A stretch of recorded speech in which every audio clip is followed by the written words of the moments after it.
All right, Bob. Are you ready to do this for the people tonight? Right, Dave. All right, mute yourself. Mute yourself, Bob.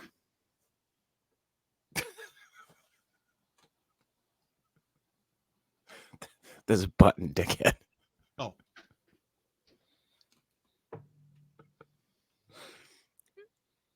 Are you actually going to hit the button? Oh, there you go. There you go.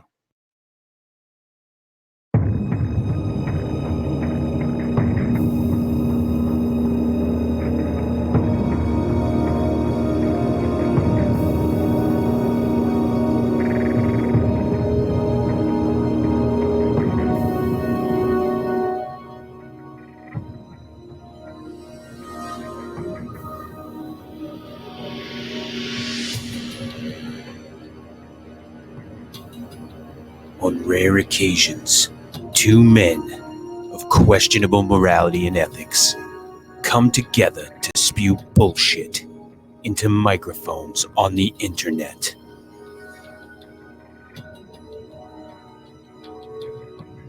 This is The Secret Show, only on the big screen. Released in its original 8mm. That's right. With your host, Chris York. Skookum Cigarettes. And co-host, Phil Poling. It's the Bigfoot urine that gives it flavor. You too can smoke urine-flavored cigarettes in the woods and look like an asshole. And smell like one, too. So, They slide, huh? yeah, slide. It's like the electric slide. The electric slide. Yeah. So let's start this thing there, Phil.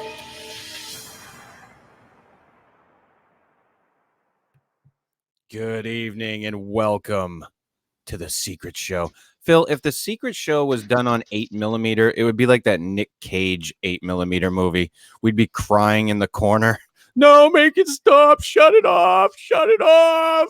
No, my favorite Nic Cage scene was my eyes, Puppies. Fucking the drama. This guy just, man, he nails it every time. That he fails to present to the audience. Audience? Yeah. Oh, what audience? That thing that watches him on the screen, I guess. Yeah, right. Both of them. He hasn't fucking stolen the Constitution in the past couple of years, so. Those writers, not the Constitution writers, but yeah, they're the long show. dead. Yeah, they're dead. But the movie, the screenwriters, they're the ones that got the award for that one. Yeah. Nic Cage, he just tried to do his British accent. He's a bubs and the balls, Yeah. And then he got some kind of a Emmy, or I don't know what he got. He got sick or something. I know he got an Oscar for that fucking atrocious Leaving Las Vegas movie with Elizabeth Shue. Yeah, what the hell? Where he played a drunk, like probably one of the most easy roles you could ever play. Just get really drunk.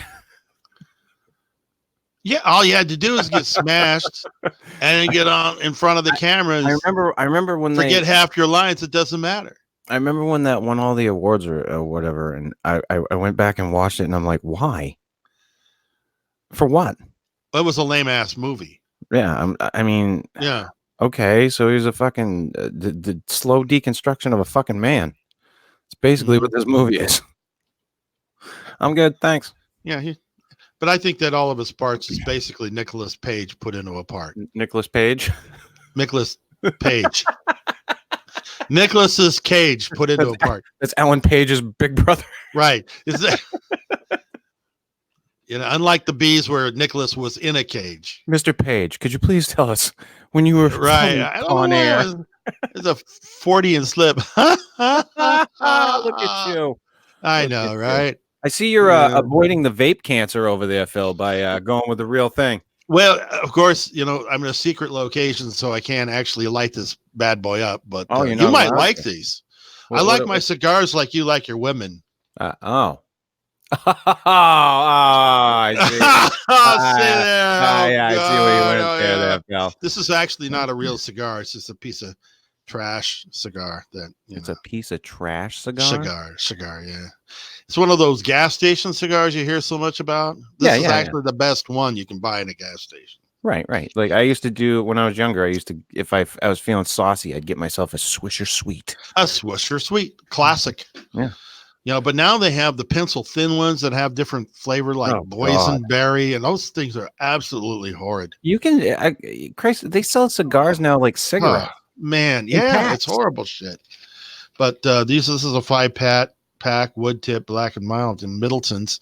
Yeah. I smoked these a long time ago until I actually went to real cigars. Right. Yeah, I was never a big cigar guy. I liked them a little bit for a while, but it never really did anything for me. So I like them late at night with a scotch, and I'm just sitting out there and just contemplating the moon or whatever the fuck I'm doing. Yeah.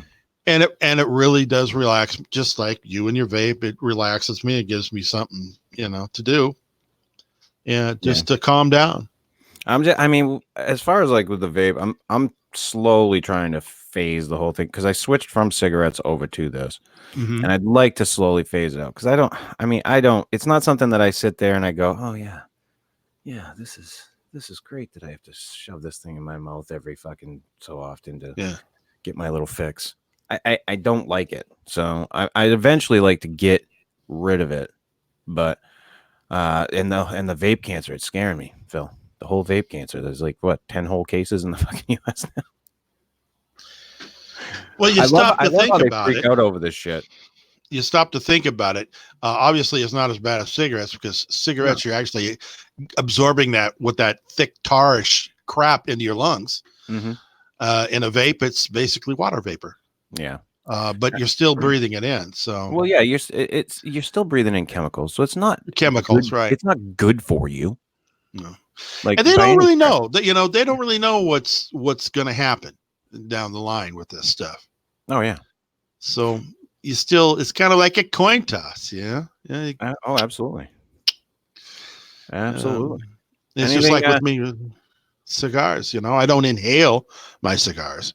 Right. But you can still get throat or mouth cancer or something like that. Oh yeah. Yeah. And then you never do the chew. No. Yep. No. Oh yeah. No, I got a story about that. I did that for a short time in high school. That ended quickly when my stepfather stopped on the side of the road to pick me up when I had a fucking big wad in my fucking lip. I had to hold it all the way home without spitting. I actually have a cop story. Oh no. About a bunch of teens up in the woods. And one of the guys, our guys, managed to grab a couple of them, shoved one in the front seat of the car. They were, just kids or whatever. But one of them was, kind of mouthy, but he threw them in the front of the car. Well, the officer in question, he chewed, and he was using an empty Pepsi can, and he had it sitting in the front seat. And this kid decided he was thirsty, so he grabbed that can.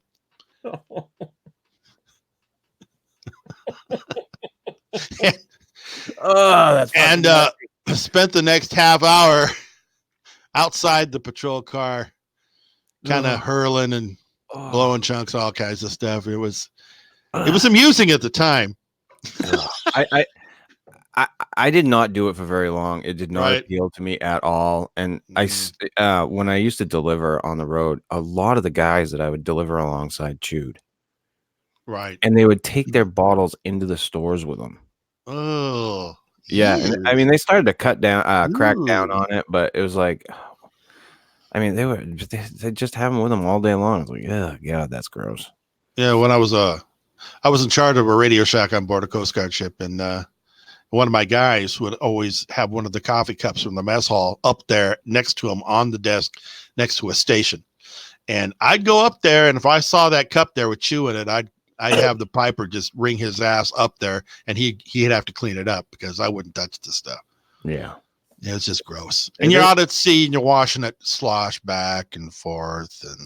And well, not only that, a lot of those guys, they forget that they leave them places. Like I'd see guys leave them all over the fucking place. It's just disgusting. Yeah, that's what Rick did. Bottle full of fucking spit and chew. Yeah. Wow. Oh, yummy. This is, by the way, folks, this is as good as it gets. Yeah, this is the secret show. Enjoy. Welcome. We should have done the Bob and Dave show. The Bob and Dave show was a one-off. Well, maybe a 3-off, but it was like maybe what, a flash in the pan. It was genius, but we were relying on people's short attention span, but no one really liked complete shows with a 20-second intro and a 20-second show and then a 20-second outro. Nobody got the joke. We got the joke, Phil, but no. It was supposed to be a running joke, people. They don't follow that shit, Phil. They're not coordinated enough for that. Our fan base. Well, from the 40 and slip. Either that or that fan base was too smart for us, and that's why we went to this format. Yeah. Because now we got all the stupid people watching. Yeah. That's it. This is all the stragglers. That's right. We get all the riffraff. Hello, all you brain dead people out there. Welcome to the show.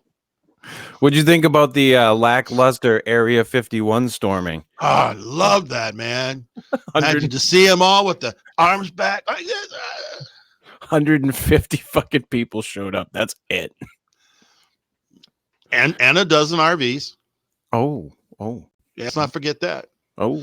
Because a lot of them took their little animals with them, their little puppies and kitties with them, too. Their support animals? Uh-huh. Yeah. Yeah. I hope they had their little orange vests on so everybody knew. Yeah, either that or if they were going to get shot out, they're going to hold them out in front. Don't shoot the puppy. Yeah. No, I was hoping, like, I wasn't hoping that somebody was going to get shot or anything, but it's like this whole thing, they made such a big deal out of this. I was hoping it was at least going to be big.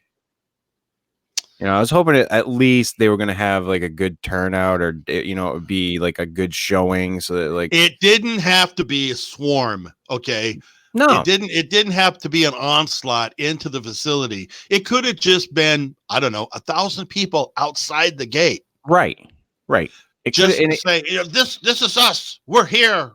Right. We're real. And we could if we wanted to. It's just people assembling. Yeah, right. That's all it is. Yeah. And I mean, they could have had a much larger voice. Yeah.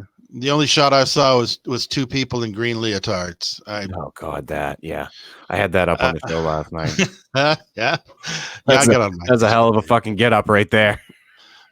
And was that a guy wearing a bikini over that, or I don't know if that was two women or if that was a guy or a girl. I don't know, but they both were dressed no idea.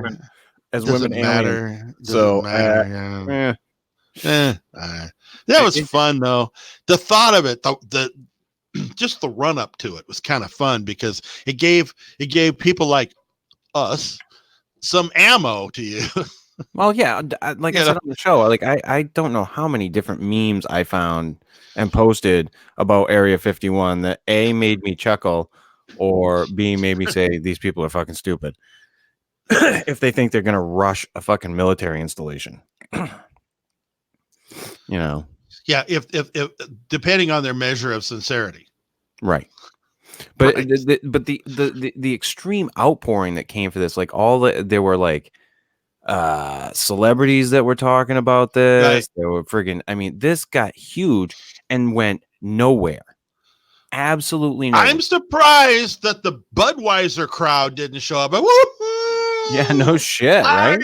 Dude, something. If they had done it right, it could have been like a spectacle.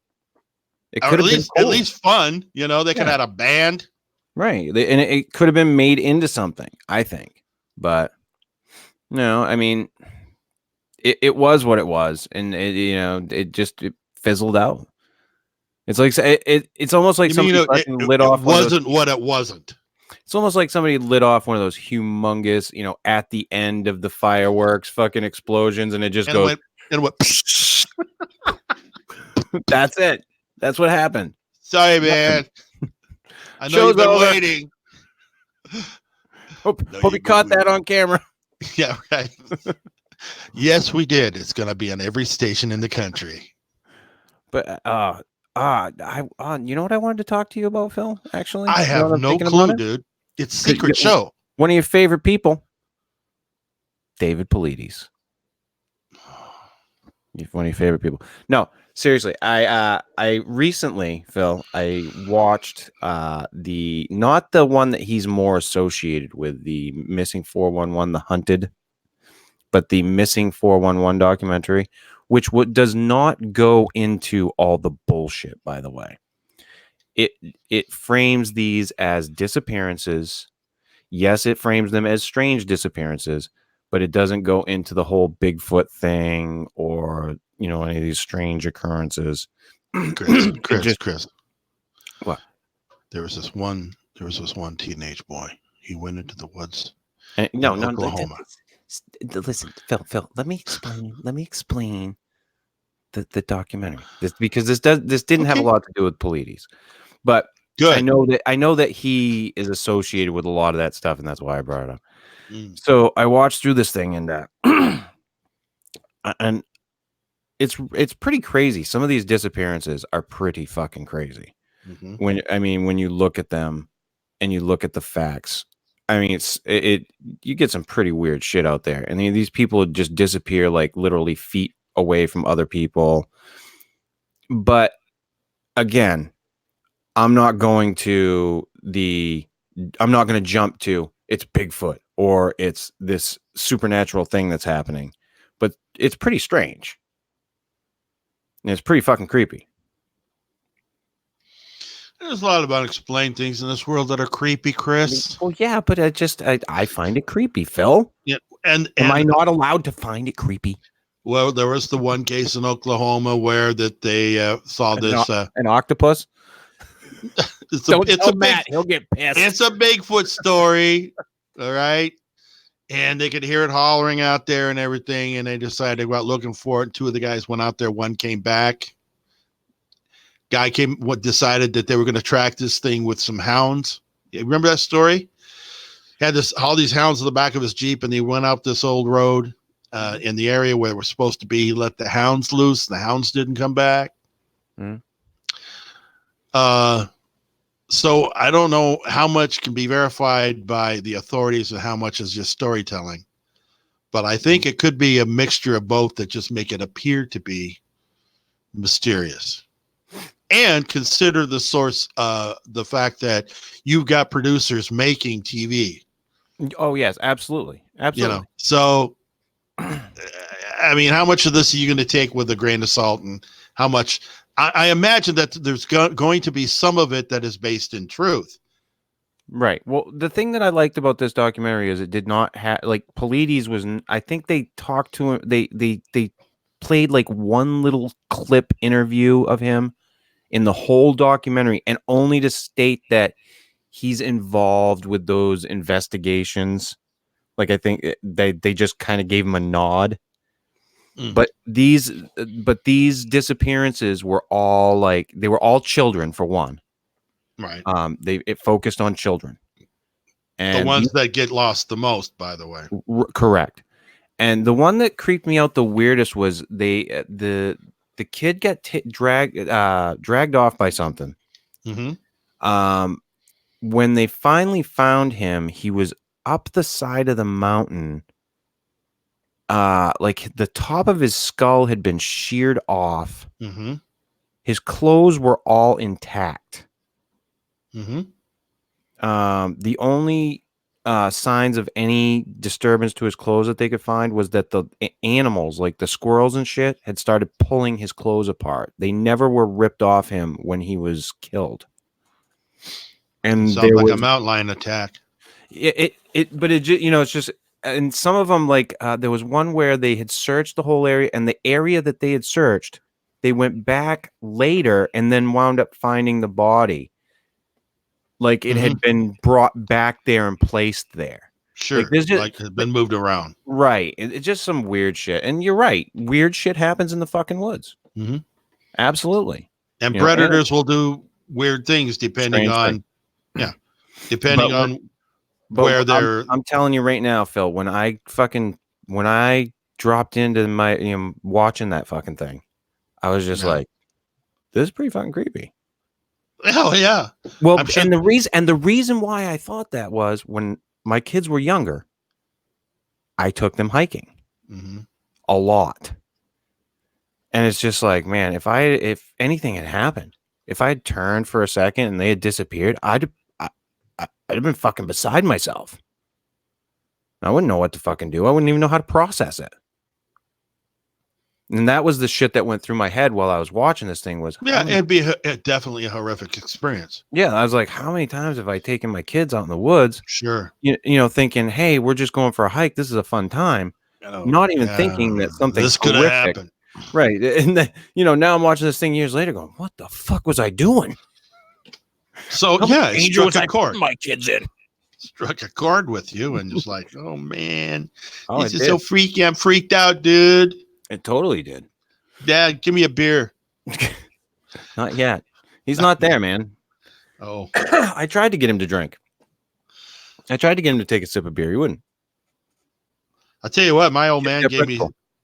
my old man thought that I would hate the taste of beer, and I was maybe 6 years old. I said, Dad, what are you drinking? It's beer. Will I have a taste? No, it's not for you. I want a taste. No, it's okay. Here, take a taste. That's good. Now give me that goddamn. I love the taste of beer. No, I've never liked it. Yeah. Never enjoyed it. If anything, I have a few mixed drinks that I like, but I'm not. Pray tell. I can't anymore because for some reason I'm having like an allergic reaction when I drink alcohol now, which is weird. But I do like rum and Coke, a good rum and Coke, Captain and Coke, and I like a well-made margarita, not a strong margarita, not a shitty margarita, a margarita that is made correctly. Like I make them. I do not need to get drunk off one drink. Thank you very much.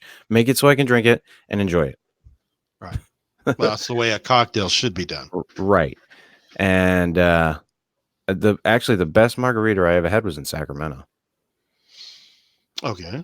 Right. I have to. But you haven't had my margarita. I have not had your margarita, Phil. But the best one that I've ever had was in Sacramento. I was at a bar with a former friend of ours, Phil.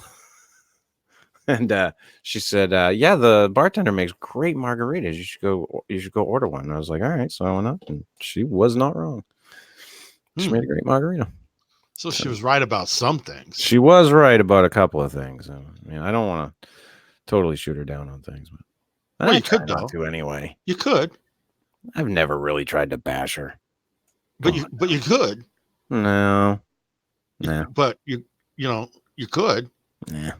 Oh, all right. Yeah. I see how it's going to be in this show. What's the point at this point, Phil? No, there's no point. There'd be no point except entertainment value. That would be the only point. Everybody, what happened between you two? what happened? Well, I told her to get down and bark like a seal. Two people had a relationship. It failed, and that's all you. And she refused to do it. Yeah. What can I say? You're gonna keep a bitch like that? She wouldn't put on the dog collar. Well, what the fuck? Man.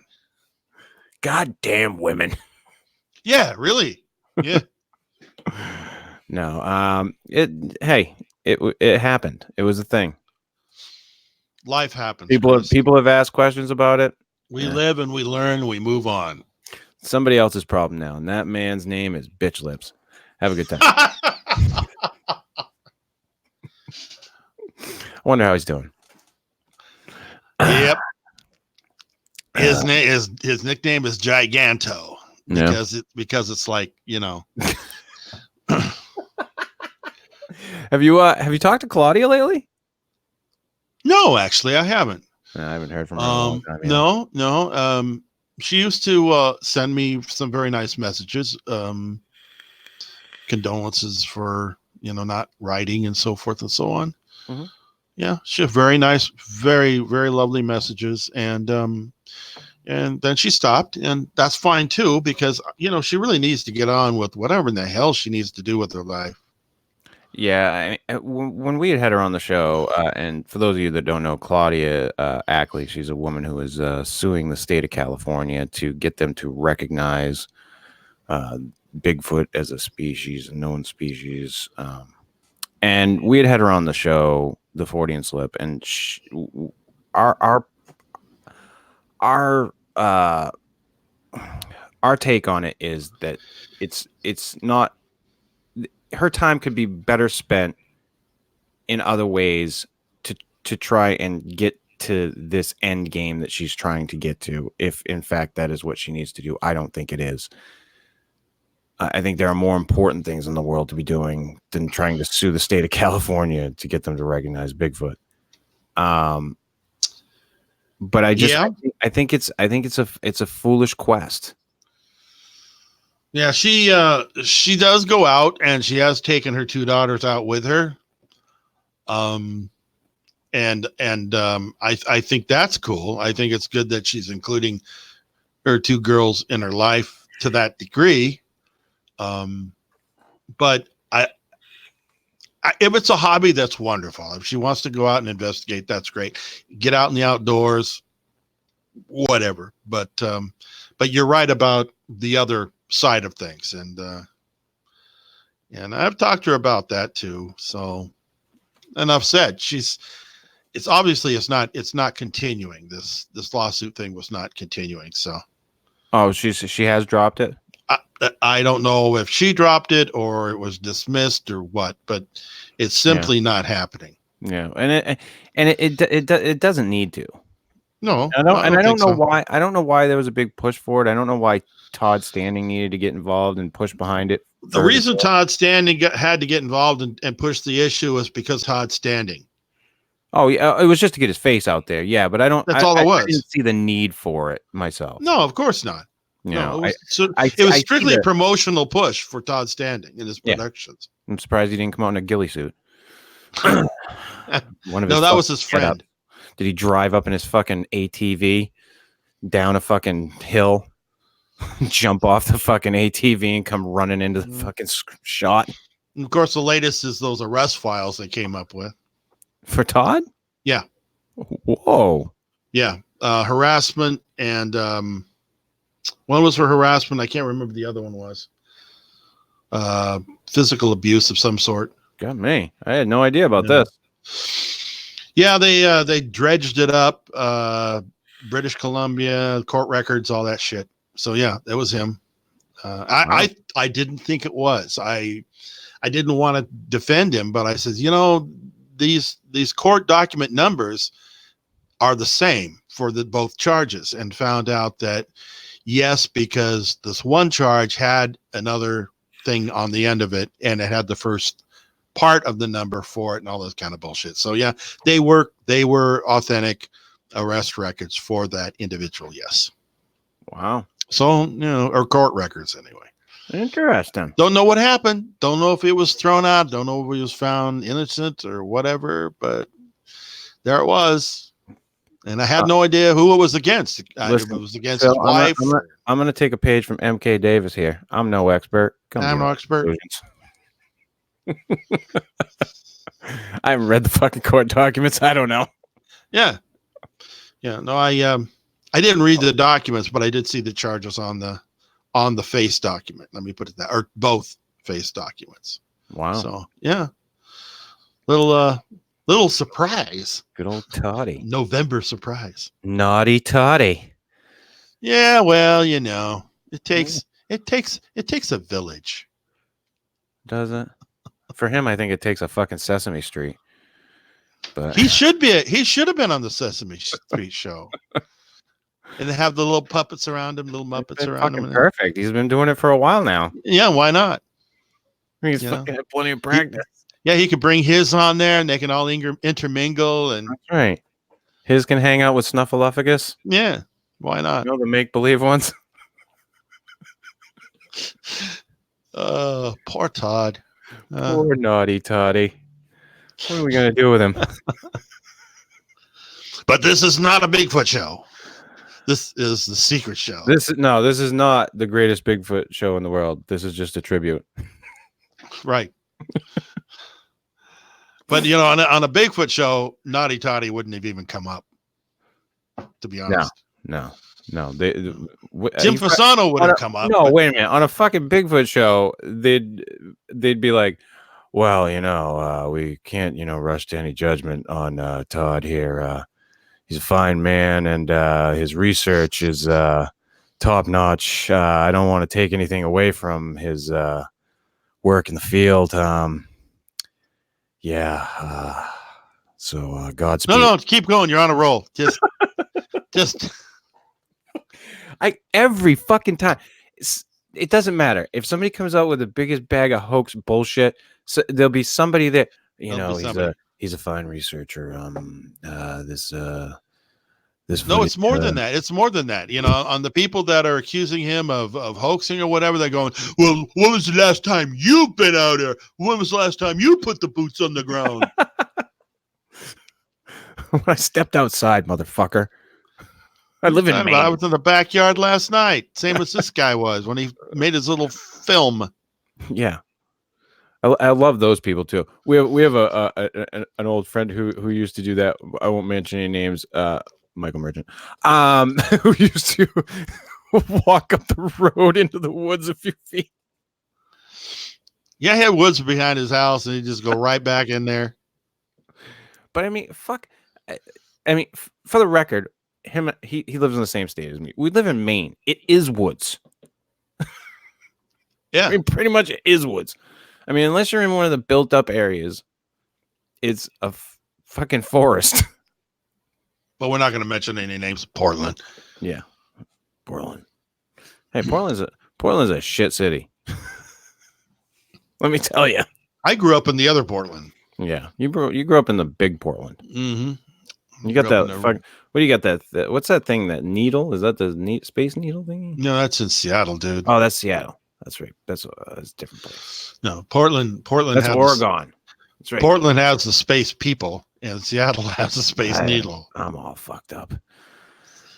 Portland is the weirdest city in the country. But you don't live down there. Not you live anymore. in Washington. Yes, currently. Oh, okay. You're from Oregon.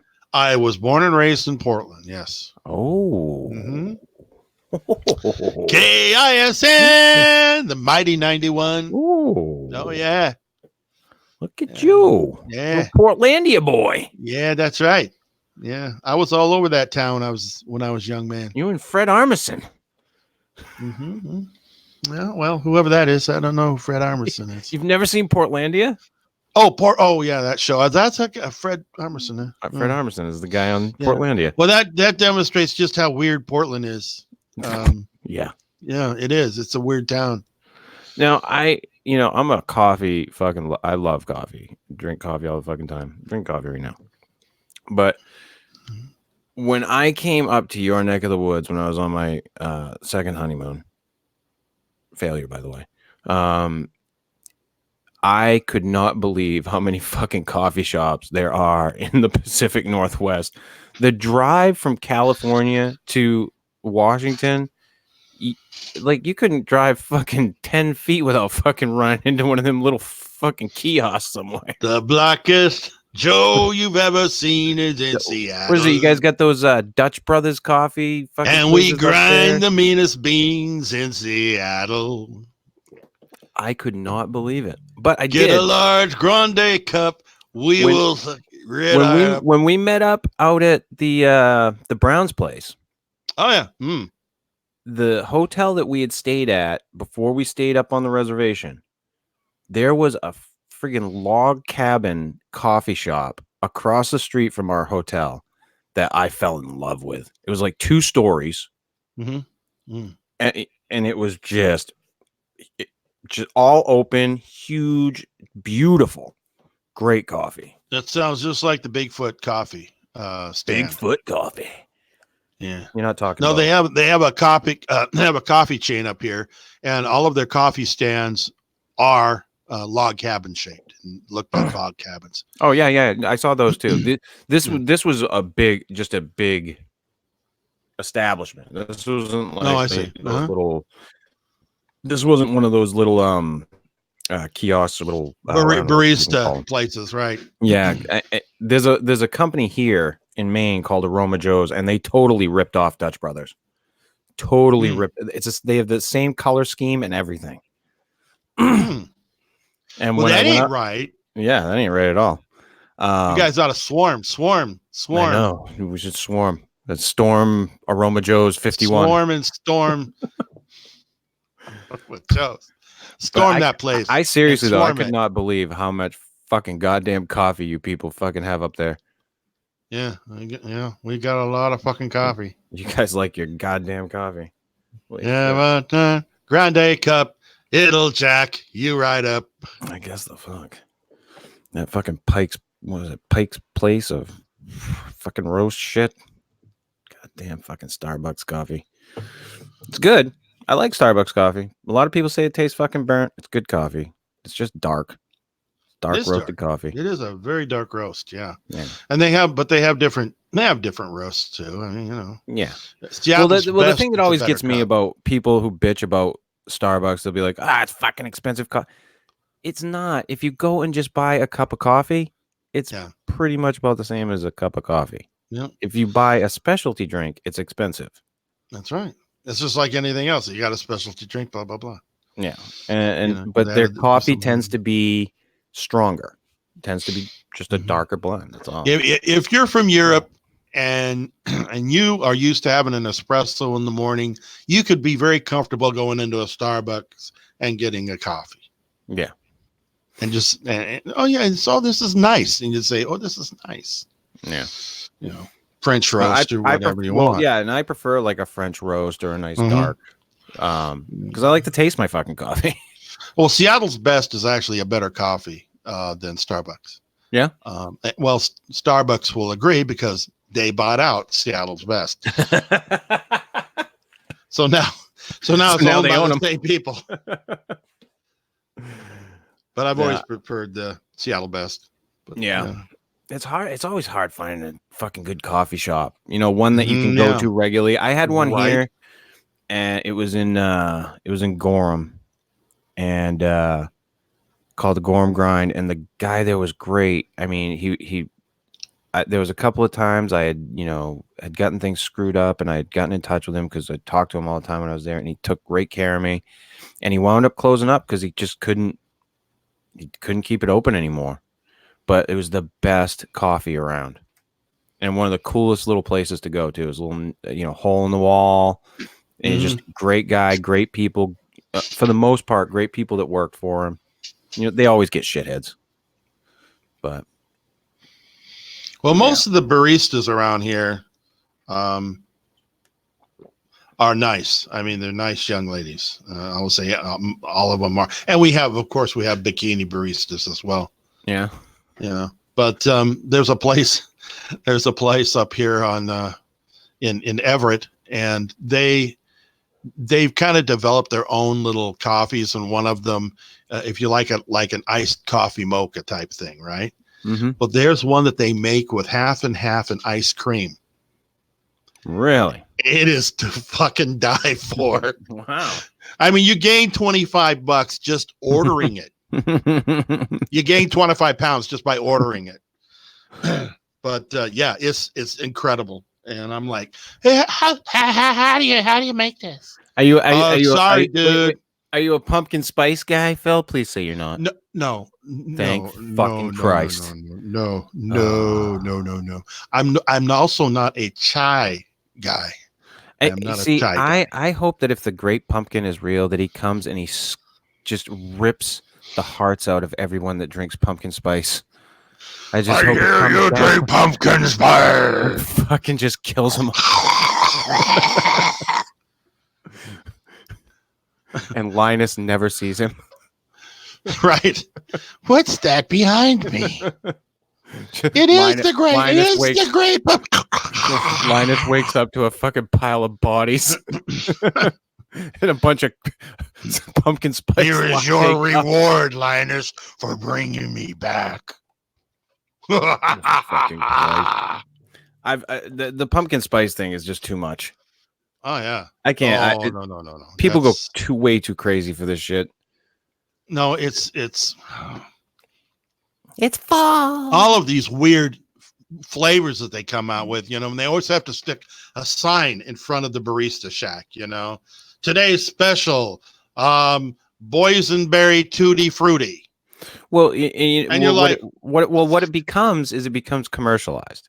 So now it's become commercialized that pumpkin spice is this time of the year. So it's become the new thing that we push. Yeah. So then we go from pumpkin spice into peppermint mochas for fucking Christmas time, right? Oh, it's all just a fucking another thing. No, to just shove down our fucking throats. Give me a good Tom and Jerry and a slice of pumpkin pie, and I'm happy as hell. You're good. I'm good, you know. And a Bigfoot video to break down. I don't need this fancy coffee shit. If I want coffee, I'll make myself a fucking coffee. And the only thing fancy about my coffee is I actually went out and got myself a Keurig. Okay, I got myself a Keurig. Why? Because I wake up and I get myself that little tiny thing and I with you? shove it into that thing and I push the fucking button and it gives me a cup of goddamn coffee because it has to, because I can't see the goddamn cupboard to get myself actual coffee out of the cupboard, but I can see these little things stacked in the rack and I put them in that thing and it gives me coffee. Senile old fuck. That's what I know, and that's what I'm living with at this time. I just make this list here. This is the one, and give it to my sweet lady. I go, here you go to the store and get these little cups for me. And she goes, okay, I'll get these little cups for you. And she comes home with these big bags of cups and puts them in this little rack for me. You want me to cook you off? I don't have to read them. I just come into the kitchen and I kind of like Braille. You know, I see the rack and I've got my fingers on the rack and I'll yank one of those things out of there. I don't look at it. I don't smell it. I don't see it. I just put it in that machine, slap the top down and hit that damn button. I'm lucky I can see the button, but yeah. You're part of the problem, Phil. Well, there's nothing I can do about that though, Chris. You know, I'm stuck. At this point, I'm stuck. You know, they've got me. They got me where they want me. They got me. Know. I fucking bought the thing, man. I can't stop using it. I gotta get my money's worth out of it now. But you know them with the coffee pot. The coffee pot, they could have given that away free. The money they charge for these little fucking cups. Jesus Christ. I don't know how you do it, man. One day at a time, Chris. It's one day at a time. You're not joining a 12-step program, I hope. I don't think I could deal with sober Phil. If I wanted to get completely, I don't think totally Phil sober, could deal with sober Phil. Yeah, if I wanted to give up drinking altogether, let me tell you, the last thing I would want to do is take some stupid ass 12-step bullshit program that puts your I'm hopeless. Please help me. Have you I don't mean this is in no way me shitting on 12-step programs. I know that they do work for some people and that's all fine and good. And if that's what works for you, then great. Okay, and what works for you? But, right. But not for me. But the thing is that a lot of these people tend to think that is the only way. And I ran into a guy once and I had told him that I'd gotten sober from pain pills. And I was like, yeah, and this is, I just got, I just stopped one day. And I explained to him what happened. And he's like, well, have you ever, sought out any help? And I'm like, no, I got sober and, I'm an addict, but I'm a recovering addict and I'm fine. And he's like, well, you probably should be in a program. Why do I need to be in a program? I mean, I'm good. The problem's taken care of. I'm good. Well, how do you know? What the fuck am I supposed to do? I'm not doing the drugs, so I think I'm pretty good. Yeah, I'm doing okay. Thank you. I don't need a sponsor or anything. But well, I this could not 12-step believe- thing becomes the 12-step thing becomes a I don't know. It's almost like a religion. In fact, Well, it's and based here's the on thing, Christianity. I can't remember who it was, but somebody did a study on it, on the effectiveness, And it doesn't work all the time. right? And the effectiveness is not as good as people would like to think it is. And there are Correct. other methods that people can use that are just as effective. But like I said, if it works for you, then that's great. And if that's what you need to get sober, to be a better person, because if you're one of those people that needs to be sober, then that's great. Do it. Excuse me. But don't shove it down my throat that I need to have done it because I am now sober and I did it on my own. And don't put it down my throat that I need to be sober. Okay. Yeah. Phil, I will never will tell you need to be sober. I don't need to be sober. Okay. Just saying. Yeah, I'm well aware. I'm just telling the people out there. I don't need to be sober. Yeah. I was shocked because he seemed like a really nice guy, and when I started talking to him about, I'm like, he's just like, I'm like, wow, dude, like he was really like adamant about it, like you should be in a program. I'm like, no, I'm all right, really, I'm good, man. Cool. Yeah, but I'm really concerned about your welfare, and I think that maybe you really need to go see this friend of mine. My other favorite one is like I'll tell people like that I'm that I had a pain pill problem, but that I still smoke weed. You still smoke weed? How can you're not sober? Okay. The problem was with the prescription pain pills. That problem, while I am still an addict, does not exist anymore. Where's the problem? I used to smoke cigarettes, pack and a half a day. And one day I decided, 1, this is way too fucking expensive. 2, I stink like high heavens. 3, I don't feel good. I'm going to quit. And I went and got some patches, and I put the patches on my arm. And I did that for 2 weeks, whipped the patches off, and said, that's it. I'm done. I'm done with it all. And that was it. I didn't need to go through any special program. I didn't take the special pills. Mm-hmm. I used the patch to get me over that hump. But I knew that after a week, a lot of that nicotine is going to be out of my system, and I'll be able to handle it from there. Mm-hmm. Now, I smoke cigars, but I don't inhale the cigars. I'm not taking in a lot of nicotine. I don't have the same urges as I did with cigarettes. Right. And when you smoke a cigar, it doesn't make you go, oh, I need to go buy a pack of butts. Right. Correct. I'm perfectly cool when with I going when I several smoke days.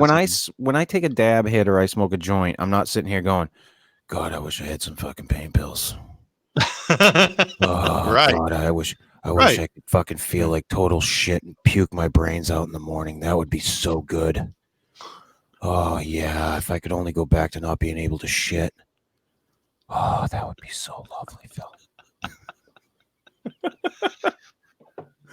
I have a notion for constipation. Yeah, baby. I mean, like I went through it. Okay. I figured it out. It wasn't for me. It's cool. But it's like that whole what's that Denis Leary joke.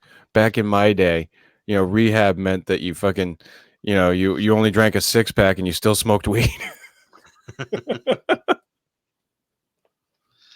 As you know, 6-pack isn't really drinking, right? Yeah, Phil's like that. Hey, that's lunch. No, the 3 olives is lunch. That go with the drink. And it's not like the celery is breakfast. No, I've never gotten that why people need to feel like they have to berate me because I still use marijuana. that somehow makes me not sober. I love that. I just think it's hilarious. I never really equated not being sober to grass smoking anyway. Yeah, well, I mean, listen, it is a drug. It does alter your consciousness, but to the effect of the fact that I'm not, like I've said before, you're not going to see anybody sucking dick for a joint. Powering on. Right. It's just that shit's not going to happen. It's not the same type of thing. Correct. And like, it's like people think about the addictive side of things. I don't see grass as being that addictive. It's not really that addictive, is it? No, it can be mentally addictive, but it's not at all physically addictive. No, there are no physical withdrawals from weed. If anything, it's mental. And like I said, you're not going to see anybody like freaking out and trying to rob somebody's house or suck somebody's dick for fucking weed. It's just not going to happen. Whereas a lot of these other drugs, you will see people do crazy shit to try and get them because they are physically and in a very powerful way addicted to these drugs. When I was on pain pills, holy fuck. I mean, the shit I would try to fucking weasel around to fucking get my drugs, it was crazy. My wife worked in the medical field, and they would always get people walking in talking about all kinds of ailments. They need this pain pill, blah blah blah. Mm-hmm. It was all the fucking time. I had systems worked out. If I'd go to the doctor, I knew exactly what to say to him to get what I wanted. I had it all worked out. It was not good at all. Well, this show is really taking a non-humorous turn for the worse. Why is this not humorous? My failure in life as a drug addict. Come on, Phil. We can laugh at it. We can laugh at that. Ha ha. Listen. These things happen to people, Phil. I'm not. Listen. Yeah, if these things, if I hadn't had that happen, I wouldn't be the person that I am today. Now, am I grateful for it? I don't know if I'm grateful for it. I don't know if I'll ever get to that point where I'm like, well, it definitely made me the person I am today. And if not for that, then I wouldn't have gone here and here. But it did make you seasoned. But yes, it did make me seasoned. But the thing that I'm grateful about is that I was able to kick it. That I was able to say, fuck this. I've got a life to live, and this isn't going to let me do it. So I just fucking see ya. Gotta go. Took me a while, but yeah. You had to go through the stage where the milkman would see you curled up on your front porch. Yeah. Oh, that shit's. I'm telling you, that shit is fucking rough.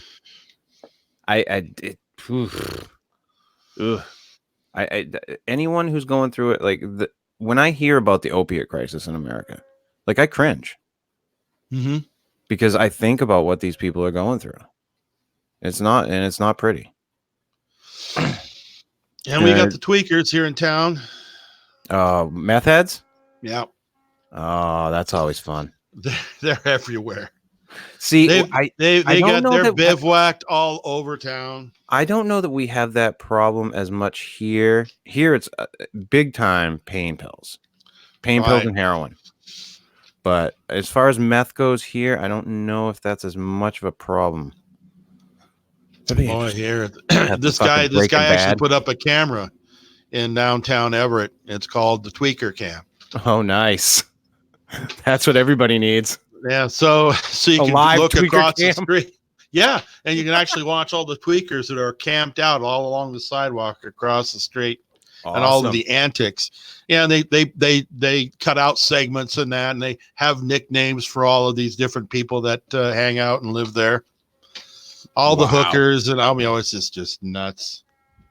It is entertaining, but it's entertaining at their expense, right? Well, and I mean, this goes back to that whole thing, and I think you and I have talked about this before. The war on drugs it's just fucking ridiculous at this point. Like, I'm a recovering addict, and I'm totally for everybody being able to do whatever the fuck they want to do. There was never really a war on drugs. There was a political agenda called the war on drugs, Right. but there was never a real war on drugs. And you're right. That's the only way to eliminate the deadly part of it, from the gangs and all that, is to legalize everything, thus eliminating the middleman and allowing the government to collect a little more income. Yeah. For treatment centers. And therein lies some problems too, because anytime you get the government involved in anything, then you're going to fuck things up, right? Oh, well, you and I were talking about the mental health industry not that long ago. Correct. And how fucked up that is. Yeah, it's and how they just door. closed hospitals all over the fucking place. There's not enough treatment centers for people. Right. And like you said, it was a revolving door. They're just shoving people out on the fucking street. Yeah. And I'm not talking just the meth heads either, which is what the primary thing is. They go in and they get dried out for a little bit, and then they kick them loose. But we're talking about people who are people who are a danger to themselves and others, that are suffering from schizophrenia, severe cases. Yep. That should really be put away for a very long time to get them away from society as a whole. Dangerous types, and then just let out. Yeah. And next thing you know, Aunt Marge has got a tuna fish can opener thing stuck in her throat or something. Yeah. It's a problem that needs to be addressed in the country. I mean, the fact that no one's mentioning it. No one's talking about all they're mentioning is we'll talk about mental health when it comes to guns. Yeah, right. We'll talk about that. We'll talk about mental health as it relates to gun violence, but when it comes to just mental health in general, fuck that. No, let's not talk about that. Yeah, they're not equating the camps, the homeless camps, let's say in Los Angeles, to mental health, and the great majority of those. A vast majority of those. It has to do with mental health. Huge mental health problems. But they're not addressing the underlying issue of mental health. They're addressing, we need to help these people get a place to live. We need to get them food, a job, something that these people, number one, don't want, and number two, can't handle. Sustain. They cannot sustain that lifestyle. They need structure. And they need a nurse. They need Nurse Cratchit to basically tell them when to get up and take breakfast. And it's medication time, Phil. It's medication time. Come see Dr. McMurphy. Well, thank you, Nurse Cratchit. Well, on that note, Phil, it's been the Secret Show. It was a weird show, man. It was a weird show. Weird ass show. There's no hope, Phil. No. That's why I titled it There Is No Hope. Because there's none. I need a drink. I know. On that note, ladies and gentlemen, this has been The Secret Show. I am your host, Chris York. He is Phil Poling. Good night.